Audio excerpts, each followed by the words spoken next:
ہوگا۔ حضرت حذیفہ بن یمان رضی اللہ تعالیٰ عنہ یہ مکہ چلے گئے تھے جس دوران بدر ہو رہی تھی، اپنے والد کے ساتھ۔ ان کے والد تو غزوہ احد میں شہید ہوئے ہیں۔ جب یہ اپنے والد کے ساتھ آ رہے ہیں مکہ سے تو راستے میں کافروں کا قافلہ بھی آ رہا تھا جو غزوہ بدر کے لیے بدر کے مقام پر آ رہا تھا۔ اس نے باپ بیٹے کو پکڑ لیا، انہوں نے کہا بھی ہمیں چھوڑو، مدینے جا رہے ہیں۔ کہا اس شرط پر چھوڑیں گے کہ محمد صلی اللہ علیہ وسلم کا لشکر آ رہا ہے، تم اس میں شامل ہو کر ہمارے ساتھ لڑنے نہیں آؤ گے۔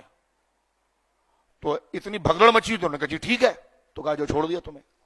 اب وہ نکل گئے، اب راستے میں حضور کا لشکر مل گیا، سرکار علیہ الصلوۃ والسلام سے ملاقات کی اور یہ واقعہ ذکر کیا کہ حضور محمد مکے سے آ رہے تھے تو راستے میں ابو جہل نے پکڑ لیا کیونکہ ان کا قافلہ بھی راستے کے اندر تھا، لشکر راستے میں تھا، اور انہوں نے اس شرط پر ہمیں چھوڑا اور ہم نے ان سے وعدہ کر بیٹھے۔ اور قرآن کیا کہہ رہا ہے؟ وَالْمُوفُونَ بِعَهْدِهِمْ إِذَا عَاهَدُوا۔ ہم تو مسلمان کے ساتھ نہیں نبھاتے، دیکھو قرآن کیا کہہ رہا ہے۔ قرآن یہ کہہ رہا ہے کہ جب تم اپنا وعدہ ایگریمنٹ کسی سے کرو تو اس کو پورا کرو۔ تو حضرت حذیفہ کہنے لگے یا رسول اللہ بات یہ ہے صلی اللہ علیہ وسلم کہ میں نے راستے میں ابو جہل سے یہ وعدہ کر لیا، اس نے مجھ سے کہا وعدہ دو مجھ سے ایگریمنٹ کرو کہ تم مدینے جا رہے ہو، لیکن راستے میں جو ان کا قافلہ آ رہا ہے ان کا سپاہی بن کر ان کی تعداد بڑھا کر میرے ساتھ لڑو گے نہیں۔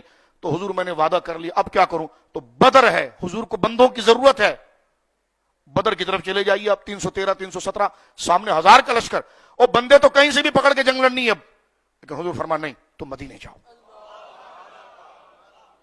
اللہ اکبر، فرما تم مدینے جاؤ۔ کہنے کہ حضور افراد کم ہے، آپ اجازت دے دیں۔ فرما نانا تو وعدہ کر چکا ہے اور میرا دین وعدے کو نبھانے کا کہتا ہے۔ اللہ رب العالمین مجھے اور آپ کو اس واقعے سے حیا عطا فرمائے۔